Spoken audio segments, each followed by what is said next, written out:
I want to take a moment and welcome everybody to November's Lunch Bite session. My name is Amanda Steinball, and I'm the facilitator for Neosho's Lunch Bite sessions. This month, we have a topic called Pedagogy versus Androgogy. And our presenters are Dr. Marie Gardner and myself. Thank you for being here. I just want to remind everyone that the purpose of our Lunch Bite sessions is to give our faculty and staff targeted training so that we can take that directly back to our classrooms and hopefully apply that to our teaching and effectively teach our students better, or I guess change our instruction method one way or another. So this, I'm going to hop right in there. This month is directly, I guess, about teaching. Something some of us may know a little bit about or not a lot about. So it's a very interesting subject, and Marie and I actually had a lot of fun, I think, planning it. And we learned a lot along the way too. So we're hoping to share that with you. So Marie, do you have anything to say before we get started? No, I want to give a little bit of background on both Amanda and I. We both have been through teacher education prep, so we both are, or have, we both are currently licensed to teach in the state of Kansas at the K-12 level. So I throw that out there because we do have a little bit of knowledge about the topic. Mostly that was designed for pedagogy, as we're going to talk about. Here there's some slight differences, but I thought that might be important to let you know that we do have a little bit of expertise in the area. Definitely. Very good. Then I'm going to go ahead and share my screen with you, if that would be okay. Again, like I mentioned, our topic is pedagogy versus androgogy, and we're going to focus on what is the difference today. So to begin with, Marie and I would like to just discuss with you the working definition. Oftentimes, pedagogy is targeted as techniques and oftentimes philosophy in a classroom or a course from educational standpoint. But the definition that she and I, after researching multiple sources, we put together is the art and science of teaching, which includes methods and practices applied for educational purposes. So again, like I said, oftentimes when teachers or instructors enter into the educational profession, pedagogy is a huge topic, and you're always working on creating your idea or your pedagogy for your classroom, and how are you going to handle certain circumstances, or how are you going to work towards teaching your students. So that's what we're going to focus on today. So our next slide kind of gets at the heart of the differences between pedagogy and androgogy. I think a lot of people, as Amanda was saying, they think of pedagogy and they think of it as the art of teaching or the science of teaching. In reality, pedagogy, when you break it down into the Greek, the syllabuses, pedagogy actually refers to children. So when I think of pedagogy at this point, I think of K-12 education, primary and secondary education. Androgogy then is the art and science of teaching adult students. So we are here at the college all specializing in androgogy, whether we realize that or not. So we are going to use the terms pedagogy and androgogy, and even though we know pedagogy is widely used as just teaching, we're going to use it in this presentation to refer to children, and androgogy to refer to adult learners. Okay, so the first focus of our presentation, since we've got through the basic definitions and understanding, is the focus of teaching and learning. With pedagogy, what we need to know, the fundamental knowledge that we need to know is pedagogy, since we're dealing with children, with education, the focus of education for the learners tend to be with, remember, we're dealing with children with pedagogy. This is going to be based upon dependency. So with pedagogy, it's a child. It's like a child and a parent. So the student is dependent upon someone leading them through the instruction. Someone has to give them the direction. They have to be led to the educational outcome that we want them to achieve. It's also going to be content or subject centered. For example, so far today, I mean, I've taught multiple subjects here at the high school, but the main subject that I've taught today is biology. So it's content centered, meaning my students come to me to learn one subject. They don't come to me like they go to Gen K to learn a program. They come to me to learn a content, a specific subject in which hopefully they can take that information and eventually go somewhere else and take that knowledge with them to build onto a problem-based knowledge center like the Osho. So that takes me over to the Androgogy side of it, which helps if we focus on the educational side of it, the learner. Focusing on Androgogy, we're wanting to, as an androgological institution, we want to be able to promote autonomy for our students. So as instructors, we're wanting to push them in the direction of learning for themselves. Doesn't necessarily mean that we want them to do it 100% on their own, but we want them to gain the necessary skills in order to be self-independent learners. In addition to that, a lot of the learning that takes place in Androgogy is self-directed. And a lot of that is based upon time constraints, or it could just be the content itself. And then lastly, like I mentioned, I'm sorry I picked on you, Jen, but it is problem-centered, meaning that it's program-based. It's not just the surge tech department, but it's the nursing, it's the humanities department, it's the mathematics department, it's the accounting, it's all of the different degrees that a student can seek at our institution.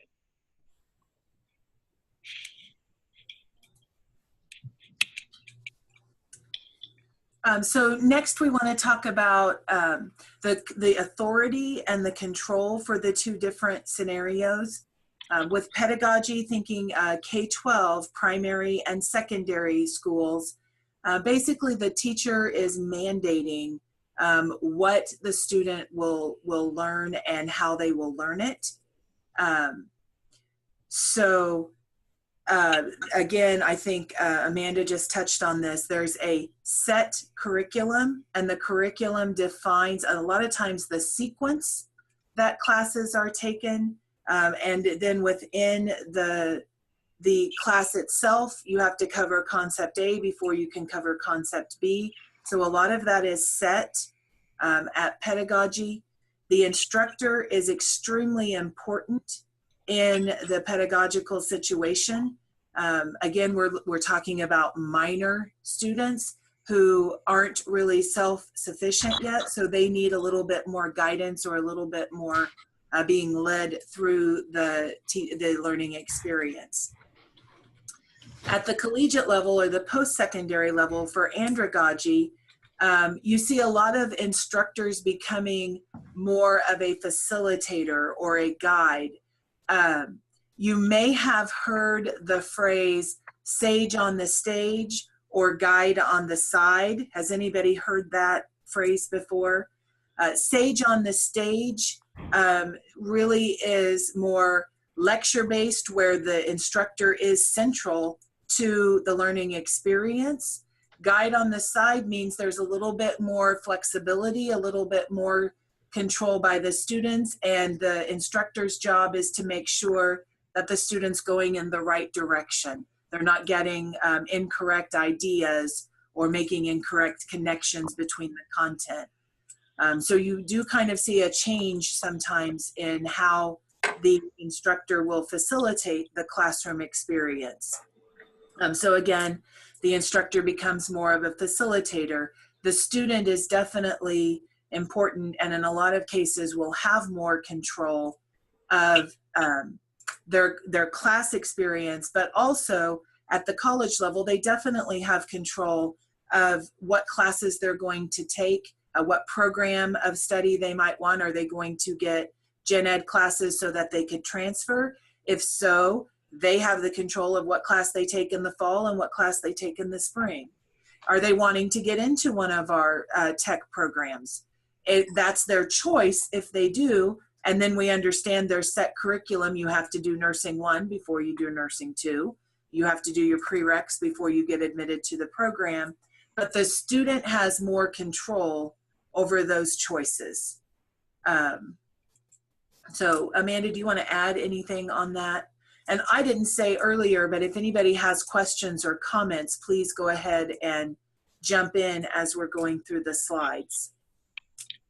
No, I think you touched everything there, Marie. I think it's just very important at this point that we understand that in pedagogy, it's extremely teacher-led, and andragogy is guided. You know, it's facilitated.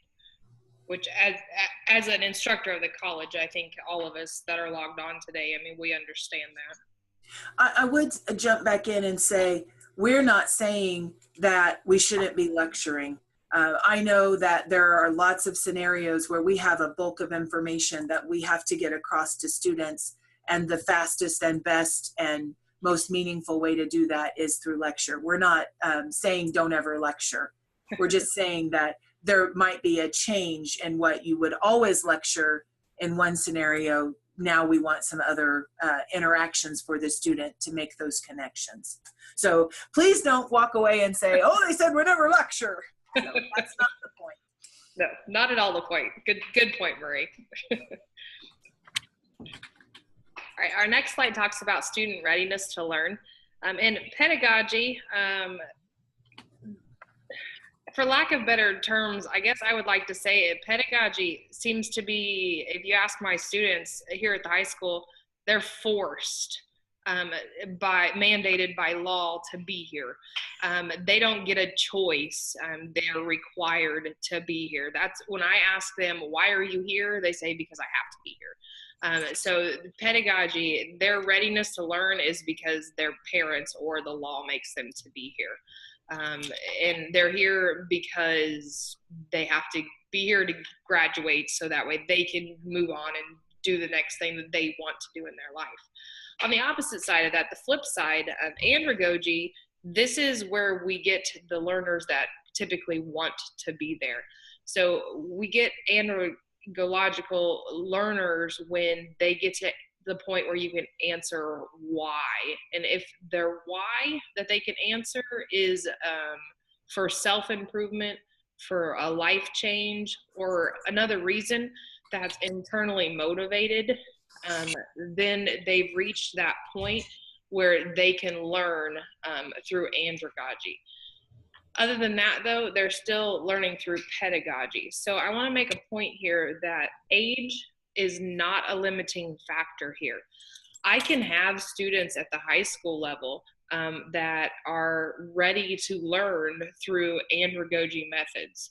However, when I go on campus at Neosho, I can have students that still are learning through pedagogy or gogy.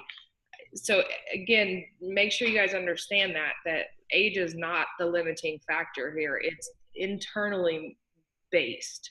It's once a student can define internally if they are ready and willing to make that acceptance for the reason that they're there. So if it's that it's again self-improvement, is it for a life change, or is it for another reason that's obviously not listed there.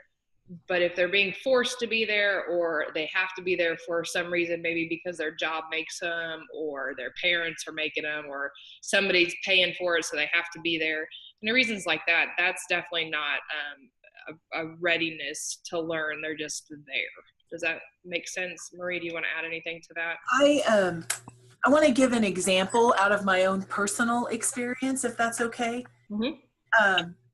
And I honestly cannot remember if I was teaching as an adjunct at the college or if it was right after I became a full-time instructor at Neosho.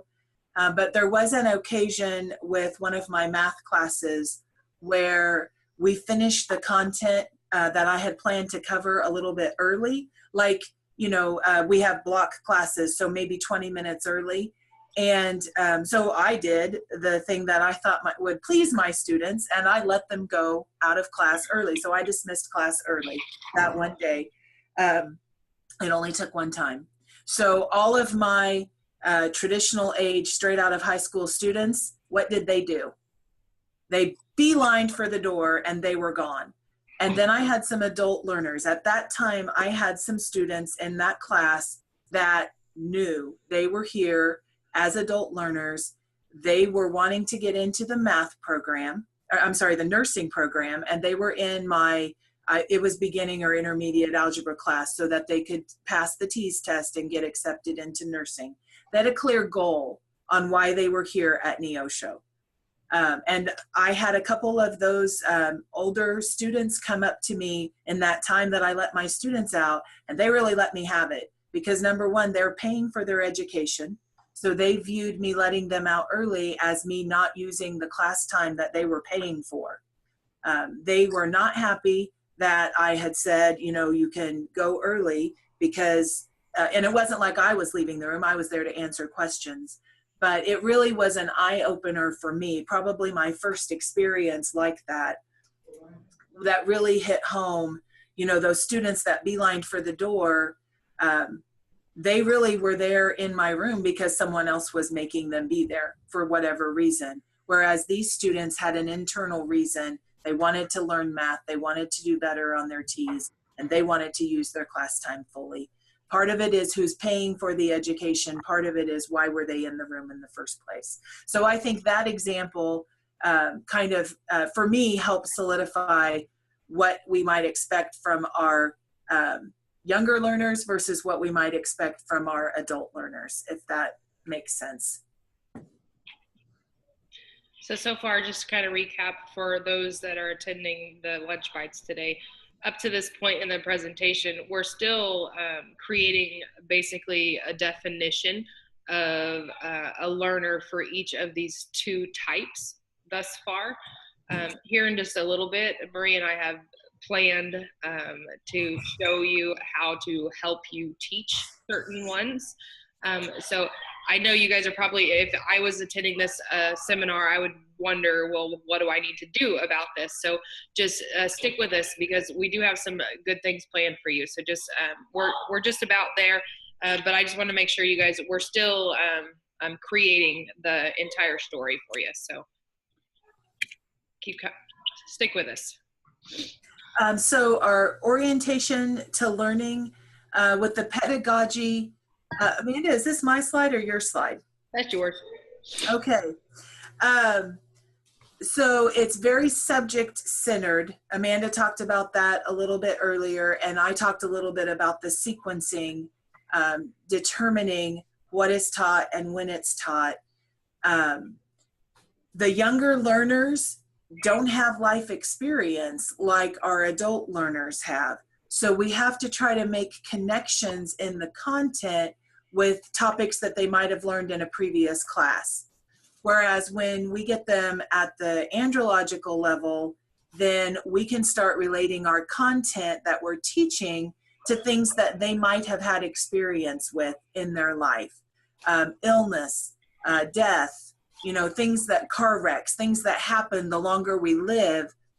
You would be hard pressed to walk into a college classroom, I think, today and not be able to have someone who had knowledge of a friend or a family member that had been in a car accident or had had an illness of some sort. So you can begin to take your content and relate it to those life situations that experience gives us as we age.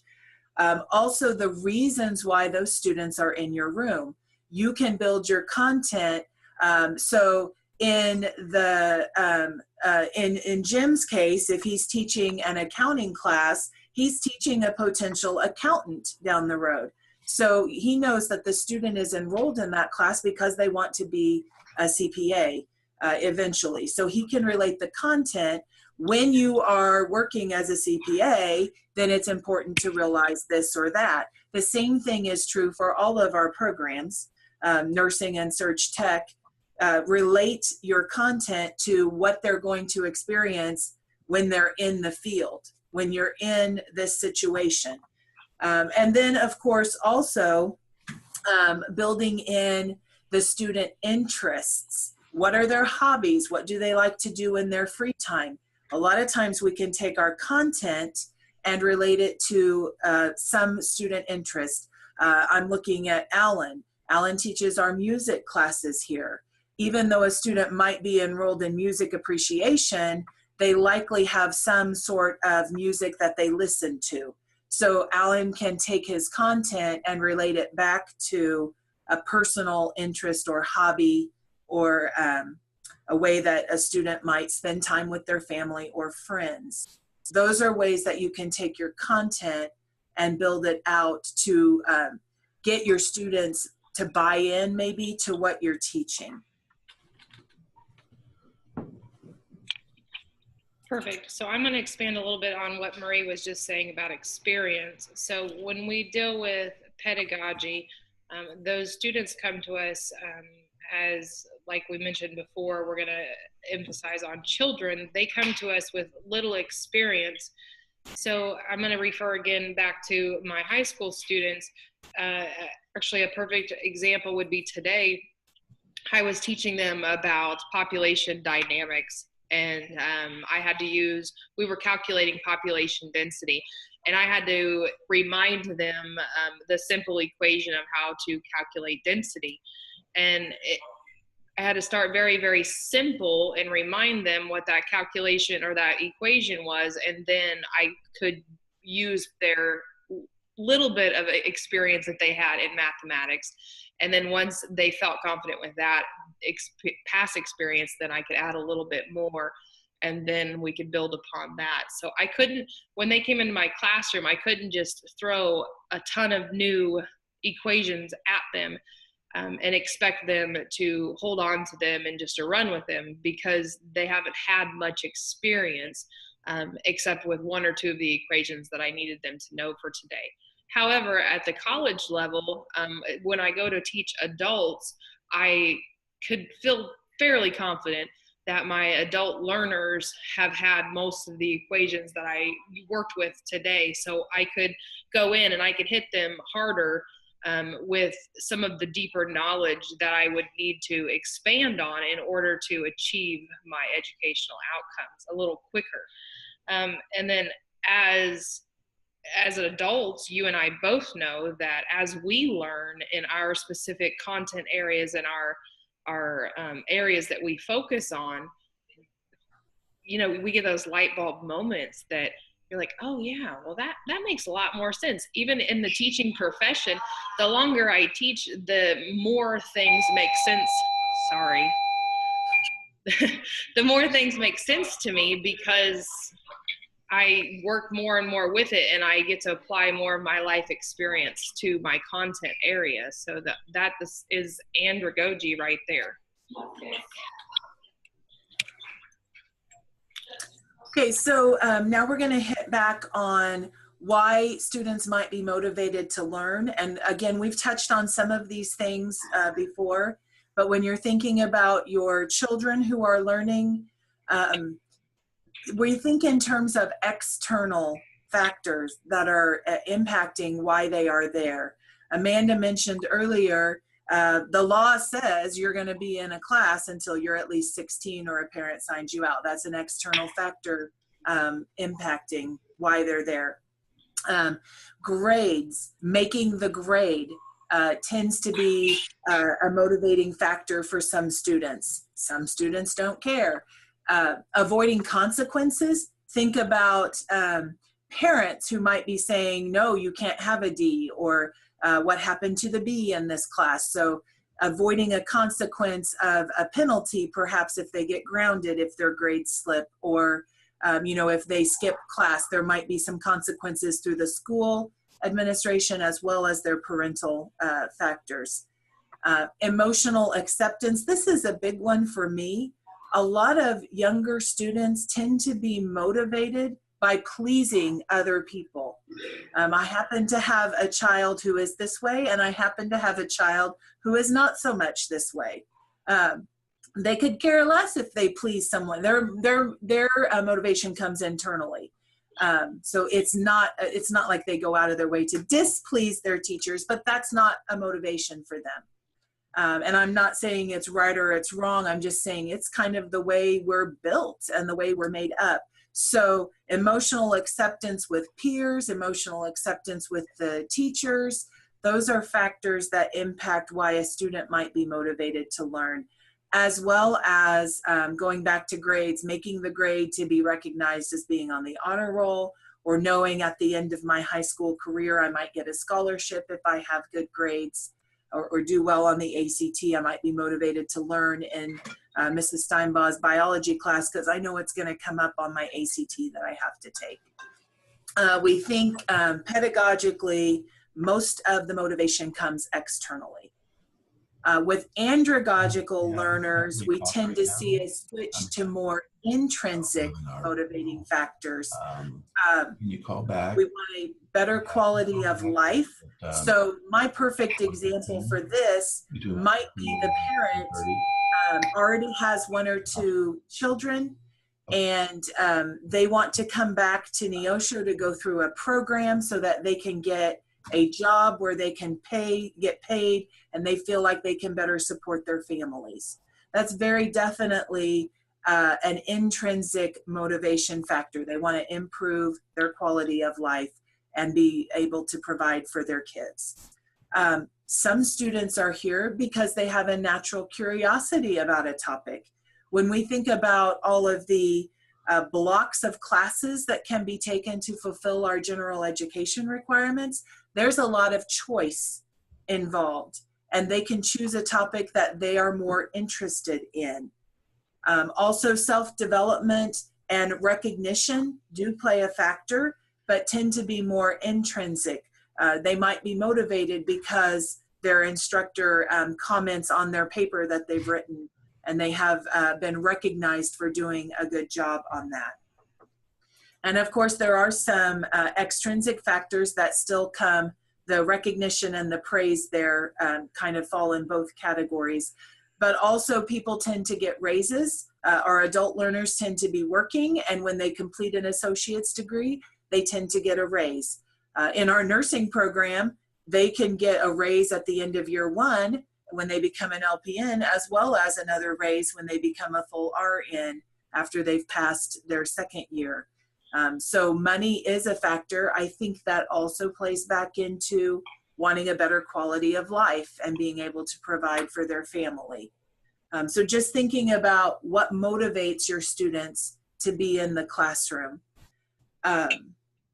There was a moment on a slide, and I don't remember if it was Amanda's slide or my slide, but one of the things I learned when I was an undergrad working to become a teacher, and one of the things that I've used with a lot of future instructors since that time, and current instructors, as you all are, is the phrase, don't ask your students to care about what you know until you know about what they care.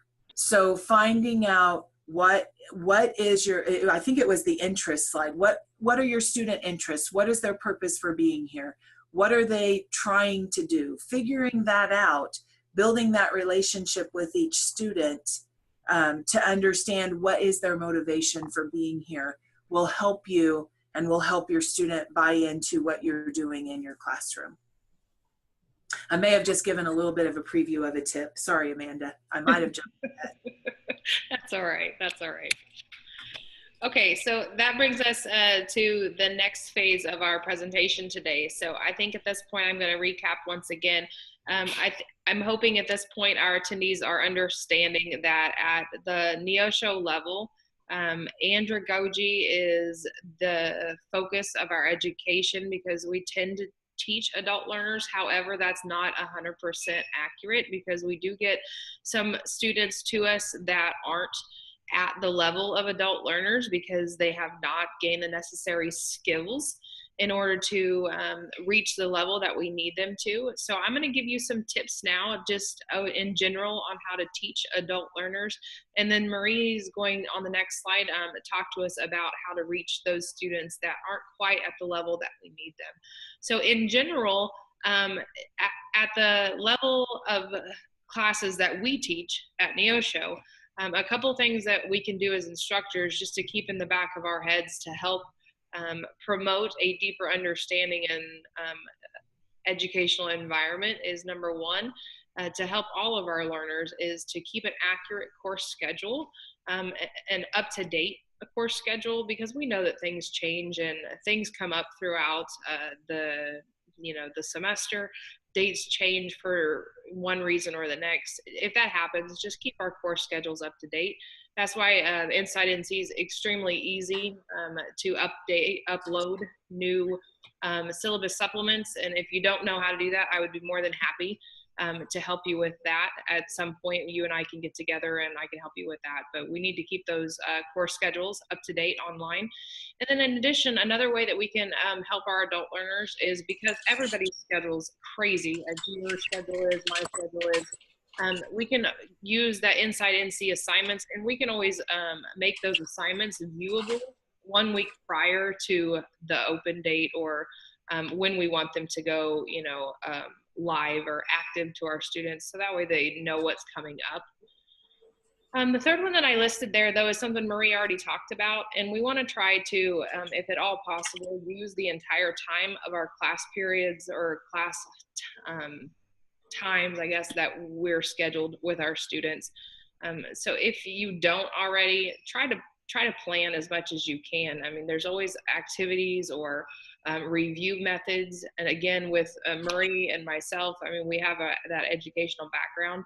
I would be more than happy if you need to bounce some ideas off of me. I have books and books, mountains of books of resources of teaching methods that we could use if you wanted to just to kind of mix things up and use different methods to use that time frame just to help your students, because Marie's right, they do pay for it, and as adult learners, they probably are expecting to use that time. Number 4, I think, is pretty obvious. We want to keep it relevant to the class age. However, scissors and glue always make life better, but we don't want to use it every single time. We need to keep it appropriate for our adults. We need to engage them in our content, though, and that actually brings me to number 7, where I'm going to skip number 6 for a second, because there is an online learning survey it's called VARK, V-A-R-K, that focuses on just 4 of the multiple learning styles out there. It's visual, auditory, reading and writing, and kinesthetic. I mean, that's just 4 of the, I think there's actually 8 claimed learning styles. And if we could engage them in their content, we can focus on just those 4. We can increase their achievement levels tremendously. So if we could, if you wanted to look that up, again, that's VARK, a very simple learning style survey that our students could take. And that, as instructors, that can give us some very pertinent information that we can use to plan the path of our courses. Number 6, though, it says distribute practice evenly among students. And I wanted to explain that one to you guys. It's very important as instructors that we give our students time to practice the information. And I know as instructors at the college, we are under extreme time constraints, because oftentimes, I mean, our lectures are packed full of information, and time is not something that we have a lot of. But we do want to be able to allow our students to practice, and we want it to be where everybody gets a chance to do it, not just the students that typically are willing to, give the answers out loud in front of everybody. We want to make sure we plan activities that those quiet students, or the students that don't like to put themselves out there, get to actually engage themselves also. Amanda? Go ahead. Can I jump in with a very short, concrete example of how you might be able to do that in your classes? Absolutely, please do. One of my favorites for that, it's not really a whole class discussion, but a partner A and B. So you pair your students up And then throughout the class, you would say, okay, partner A, turn to partner B and answer this question. And then the next time, partner B, turn to partner A and answer this question. So you have everyone in the class talking, but it's to themselves, you know, in pairs. So you can call that whatever you want. I think you might be able to Google it under partner AB. But that's one example of a way that you can get all of your students engaged, and it doesn't take a lot of time. Good, thank you. And then the last couple I think are common sense, but we need to be flexible and open-minded for our students. If we expect them to be flexible and open-minded, we need to model that. Number 9, be encouraging. And we like pats on the back. You know, let's give our students pats on the back. And then number 10, have fun. Let them see you smile. I've never agreed that. I've always been told when I started my profession that you never let the kids see you smile before Christmas. I think that's so silly. I mean, if you can't have fun, then how do you expect them to dive in and to enjoy your content areas? So just have fun with them, but obviously you got to learn at the same time. So find that wonderful balance and experience and share the awesomeness of your area. I mean, we're in this profession because we love it. Why can't we share that with them? And I've had, you know, as a former math teacher, math is not everyone's favorite topic. I understand that. But I've had a number of students over the years who have shared with me that my class is their favorite class. Even though they may hate the math, they're enjoying the class. So they have a positive vibe about coming to the math classroom. That's a win in my situation. Absolutely. So that just goes right back. Your attitude, your personality, your willingness to step out and show the kids or the students who you are, it goes a long way for their buying into your class as well. Yep. Okay, so we wanted to throw this slide in because we totally recognize that we have some students here on both of our main campuses here, Chanute and Ottawa. We have students that might be fresh out of high school or might be in their late 20s or early 30s. As Amanda said earlier, age is not a defining factor here.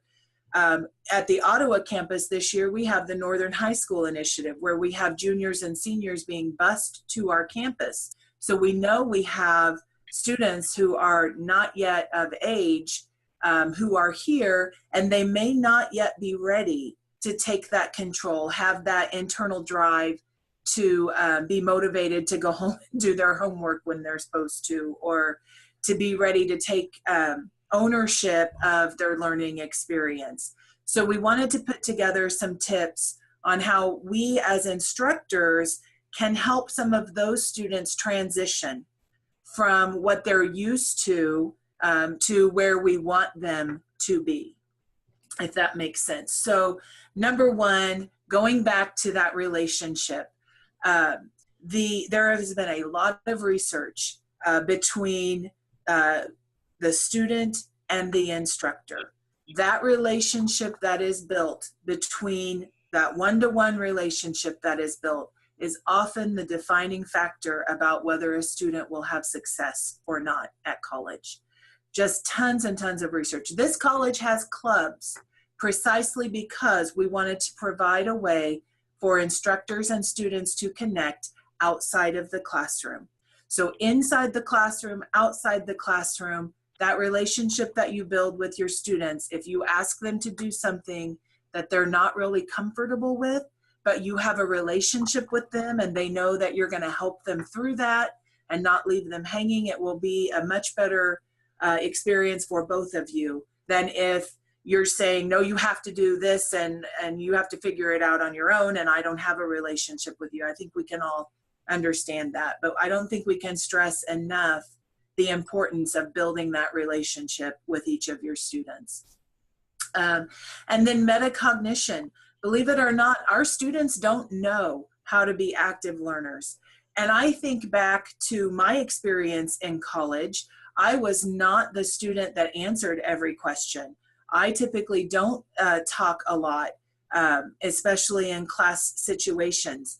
So we don't want them to be, it wasn't like I was being passive. I was absorbing and taking notes. I just wouldn't participate in discussions. But we want to move students beyond that. We don't want the student to dominate the class discussion. We want every student to have a chance to discuss.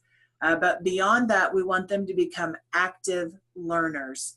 So they haven't maybe had a discussion yet about thinking about how they learn, or just thinking about the learning process. Is it sufficient to come to class with a notebook and sit there? Or do you need to move beyond that? You need to be collaborating with your peers and engaged in the problems. And I will throw in there, when I was doing my research for my doctoral degree, I'll just throw this little plug in there. Totally read this as the former dean for the online campus.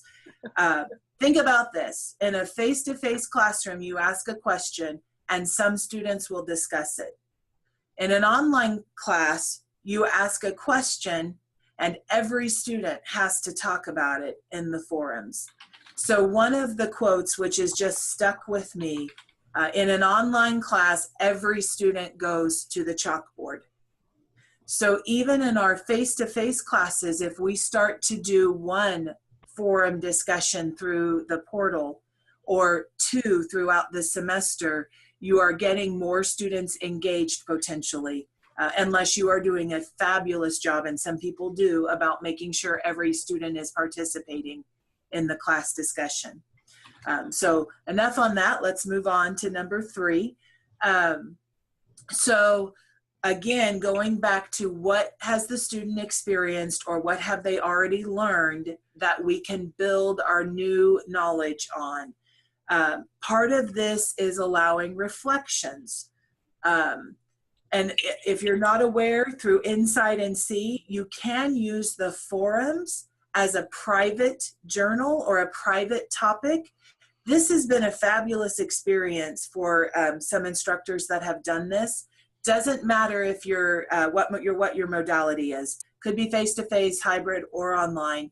You can set up a private topic in the forums and have every student reflect. They could then ask you, this didn't make sense to me. I didn't follow the finer point of this, or I'm confused about this, or provide feedback like, this exercise that we did today was fantastic. It really helped me better understand. You could use that any way you want, but that gets the student thinking about what they're learning. It also helps promote that instructor-student relationship, and it does it in a safe environment, safe being privately between the instructor and the student. Number 4 basically talks about feedback. We want to give timely feedback. We want to give feedback that's going to help the student get better. So not only should the feedback be related to their grade, but also related to what they're learning. How are they achieving the content? Are they getting a wrong idea about something? Are they on track, or can you further them? With your feedback, you can take the students that might need some enrichment and maybe give them some areas that they could go and discuss or research on their own. Or you could do remediation as well with that. So you can really use your feedback to reach each student where they are. And then number 5, I am a proponent of choice. So I think it's perfectly fine to say, okay, we have a project and there's 4 different things that could be done for this project. Some ways that I've seen this done tend to be directed towards the student's learning style, but some just relate back to their interests. So maybe you would say one option is to, if let's say they're doing a research project, one option might be to create a presentation of some sort that they would give. One option might be to create a video that they might have their classmates watch. Maybe it's a poster board. Maybe it's writing a newspaper article. But each student then would pick what is the best thing for me, or what am I most interested in that. And there's a wide variety of, maybe they make a model of something. You know, it depends a lot on what your content is and what you're trying to have them learn. But giving them choices. Maybe there's 4 topics and you choose one of the topics. Maybe it's one topic, but you're going to do a variety of things to show that you've learned that topic. And then number 6, and Amanda was very excited that she found this, because obviously educational technology is an important area to me. We don't want to use technology just to be using technology, but there's a wide variety of technological tools that will help your student better learn whatever the topic is. And I have a great example of this. Going back to my math background, you might be familiar with Archimedes, who streaked. Yes, we have a math streaker. If you don't know the story, he was hired by the king to determine if this crown that another jeweler had made was full gold, or was it some cheaper metal on the inside. And Archimedes was a great puzzle solver. The king obviously didn't want to cut the crown in half, so he wanted Archimedes to figure out how to tell if it was solid gold or not. So Archimedes got in the bathtub and realized the law of buoyancy, because the water rose displaced by his body. So he was so excited, he streaked through the streets. Eureka, I figured out how to solve this. Okay, so that's the background.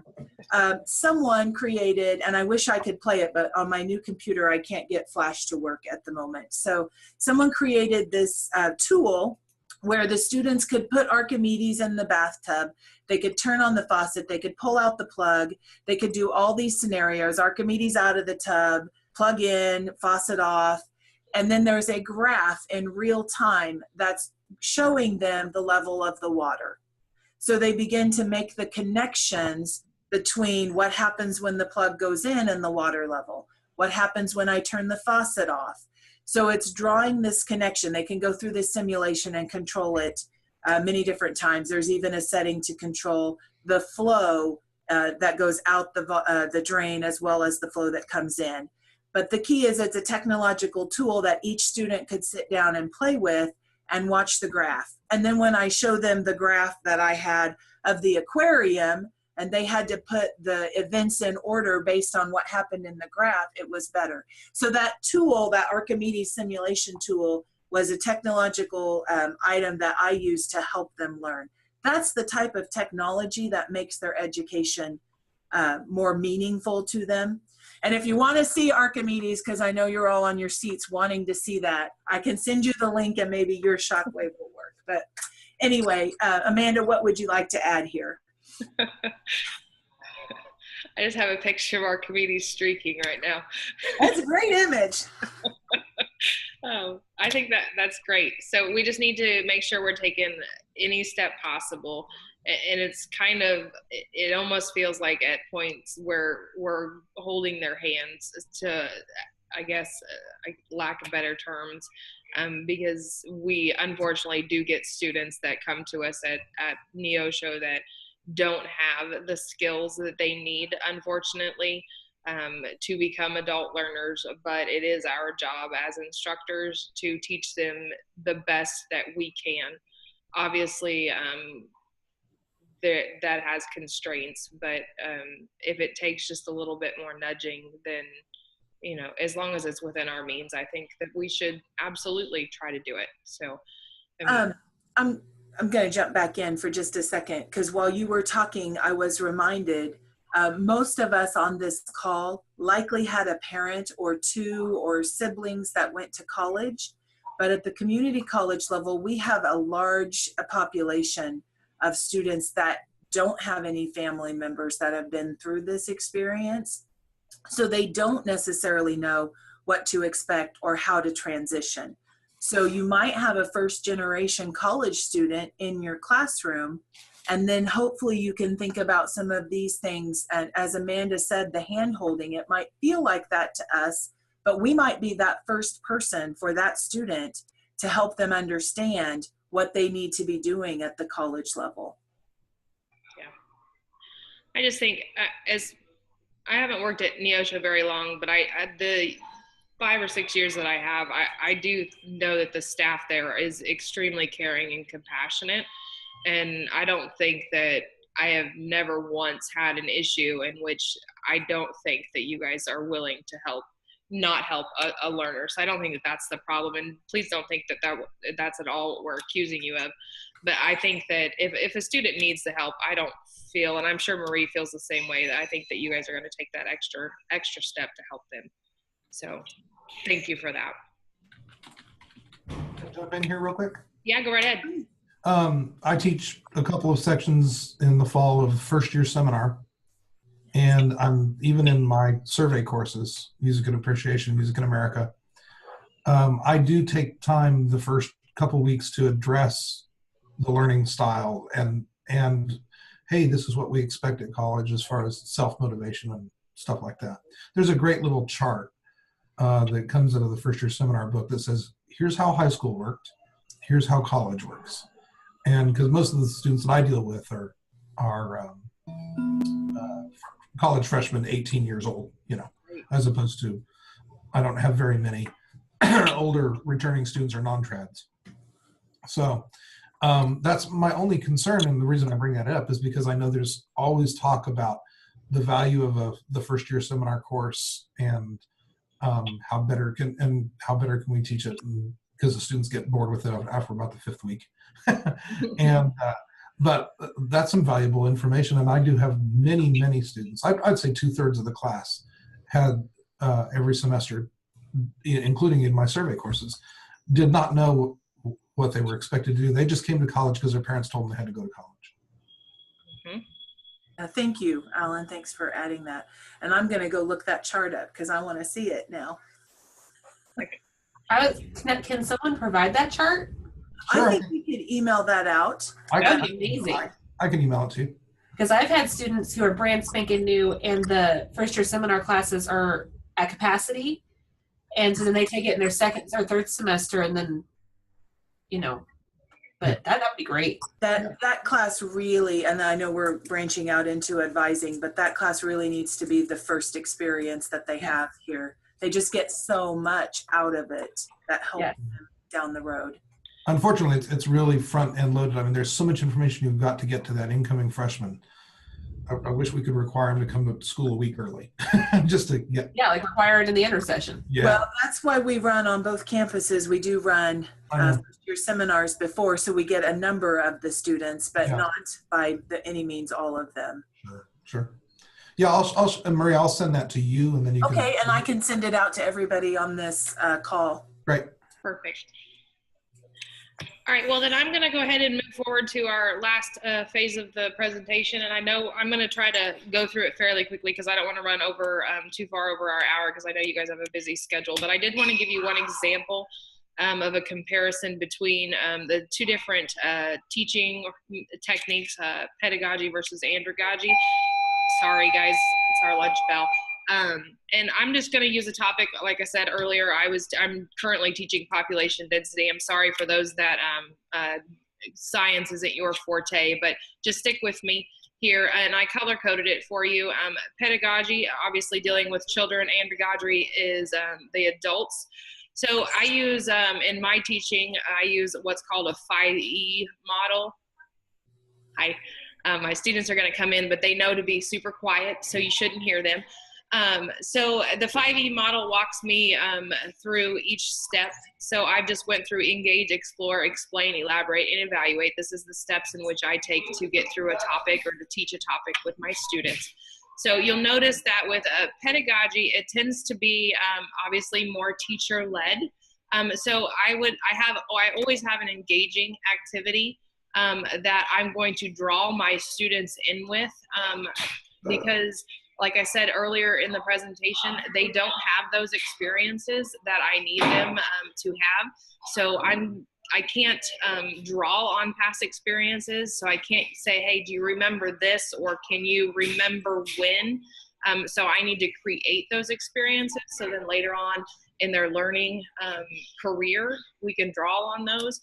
So that's why I always have an engagement activity. But at the college level, again, due to time constraints or because that experience is already there, you can see that those engagement activities maybe aren't as necessary. And then the next step of the 5E model, the explore, I typically either have an introduction video or I'll read or have my students read their textbooks. I will direct them to read, or I'll even assign them to read in class. I'll make sure that the reading happens. However, at the college level, it's self-directed. So I assume, and it's just kind of one of those given things, the students buy the textbooks, and it's one of those untold things. They're supposed to read the textbooks before they come to class. You know, it's in my syllabus. We're going to cover this chapter on this date. So read your text and be prepared. You know, very self-directed. For the explaining, this is the lecture part. This is how you're going to give them the most of the information.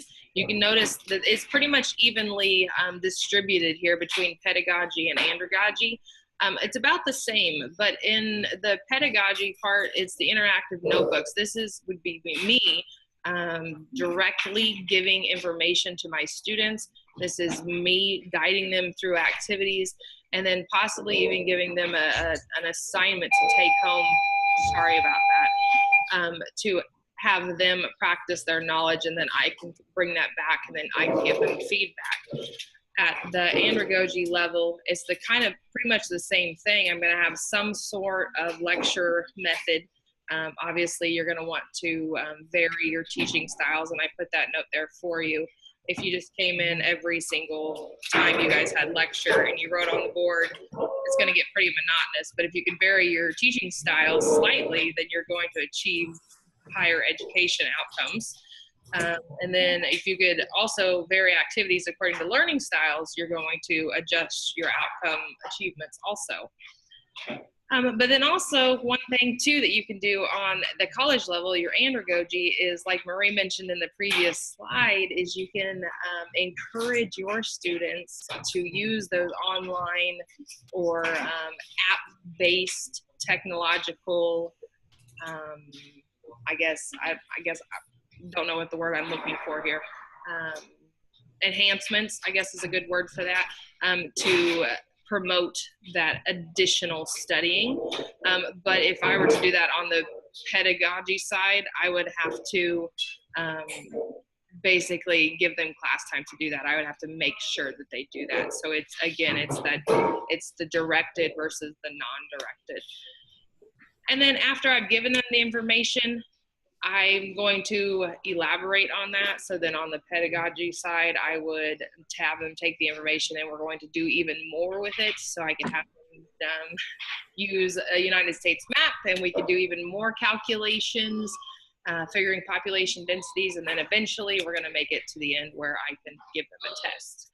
Granted, that seems extremely spread out versus what we do at the college level, but that's a little bit different, the difference between one versus the other. So pedagogy versus andragogy. And that was pretty quick explained, but is there any questions on the difference between the two?